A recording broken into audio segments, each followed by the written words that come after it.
So the first step in planning your art of marriage event is to pray. No matter how much you prepared or planned, if the Holy Spirit isn't involved in the whole process, changed lives are not going to happen, and that's really the point. You want to make sure that, one, God's calling you to do it. You don't want to proceed without His blessing on it. And you also want to be recruiting a prayer team, a group of people that, while you're focusing on the logistics, they are solely focusing on prayer over this event. So the next steps in preparing for your art of marriage, there are 6 things you want to keep in mind. The first is to select a date, and you'll probably want to approach your pastor with 2 dates in mind. Just in case, as you're coordinating it, maybe there's something going on in town that you didn't plan for, and so it's good to be flexible with your dates. A second thing to look into is going to be your location. Will this be in your sanctuary? Will it be in some other building at the church, or maybe off campus somewhere? Will it be in conjunction with other churches? So it's good to make sure you secure that location, make sure it's available for you, and that'll also help you with your dates as well. Some other things to consider are going to be, how much are you going to charge for the event?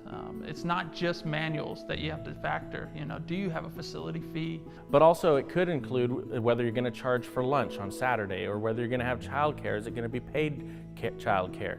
All these things factor into the cost that you're going to charge for your event. It's also really good to preview the material beforehand. Make sure that you've watched every video all the way through. That helps you know that you're solid on the content, as well as making sure there's no skips or playback issues with your DVDs beforehand. Also familiarizing yourself with the manual. That way you know what the experience is going to be for the couples attending. And finally, you're going to want to set your promotion plan in place.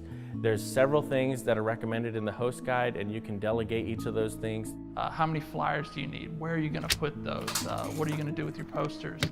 Showing a video maybe during a church service.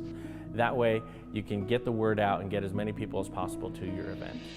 When you're planning the event, one of the greatest helps is making sure you set due dates for your team. Within the host guide that we provide online and in your package, you will be able to see some suggested dates so many weeks out from whenever you plan the event. This will help you get dates in mind and then stick to those. That way you know those are getting done. Another thing that can get a little tricky, but it's really just setting an attendance goal. This depends on many factors: the size of your community, the size of your church, the location that you're going to be at. And so it's good to know, can you fit 50 people in your venue? Can you fit 100? What is going on in your area at that time? Set something realistic, but definitely something that'll stretch you. Another important thing to consider is, how will the art of marriage fit in with your overall marriage goals and with your ministry in the church itself? If you aren't the marriage coordinator for your church, make sure you sit down with them and really focus on, what will this event generate for your church? And then finally, you're going to want to plan for follow-up for the guests that come to your event. How many people got saved? How many people are attending a local church? You want to follow up with them, maybe give them some next steps of if they're going to get involved in a small group or a Sunday school class. Are you doing small groups like the Art of Marriage Connect or even the Art of Marriage Small Group Series? Do you have some mentor couples in the church that would be able to follow up with couples in need? Childcare is a very important part that you want to figure out before your event happens. This can be a little bit tricky. But the good thing about providing childcare is that you overcome one of those objections for couples who are thinking about, well, then I got to find a babysitter. But there's a lot of things to consider if you want to do that. First, you need to figure out what ages of childcare you're going to provide. Is it going to be infants, or starting at 3 years old, 5 years old? Are you going to have paid staff? You also want to figure out how many adult childcare workers to have. It's best for parents to know that their kids are being left in a safe place that will free them up from any distractions during the event. The location of your childcare is also important. You know what? Get those kids as far away as possible. The next city even. Just kidding. But really, you do want to make sure that the parents are distraction-free during the event so they can focus on their marriage. If you're following the host guide, there is a break for lunch on Saturday, and so you need to decide whether you're going to have people go out and find lunch on their own, or if you're going to host lunch at your facility at the event. There's pros and cons to each of those.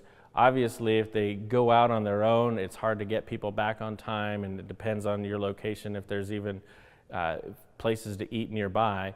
And so it may be an advantage for you to host lunch at your facility. But you do want to talk about, will your facility actually sustain them having lunch? Do you have a place for everybody to sit down and eat? Are you going to cater in? Do you have a team at the church already who does handle those things and is ready to fill in and cater the event for you? When thinking about how much you want to charge for the event, it's good to keep in mind you do want to charge something because you do want these couples invested. You don't want to take all the costs on. So make sure you think about what materials are involved with your manuals. Make sure if you are providing lunch, you factor those in. Are you paying child care workers, or do you have facility fees? All of these things play into how much you're going to charge. Most Art of Marriage events are charging somewhere between $50 to $75 per couple. Some last things for you to consider. Refunds. What are you going to do if someone decides that they register but then they're unable to attend the event? You are taking on a little bit of responsibility with purchasing manuals and things, and so making sure you have a refund policy in place that you communicate to those attending. Secondly, a resource table. Are you going to have one? Are you going to have it stocked with materials there or just samples for people to look at and then order themselves? A resource table allows couples to be able to connect with something after the event and pick that up immediately. One important thing that sometimes gets overlooked is going to be your on-site registration. Are you going to allow couples to show up the day of the event to register for your event? You'll also want to plan for this whenever you're going to purchase your manuals. So if you've ordered extra manuals for those on-site registrations, you may be thinking, what am I going to do if I have extra of these left over? Well, you can return them to us if they're still wrapped in the cellophane, but what we recommend is really to hold on to them for your next event. We hope that you have enjoyed this event and are planning for more people to come the next time you do it, whether that's 6 months or a year down the road. And so holding on to those manuals will help you the next time you host an event.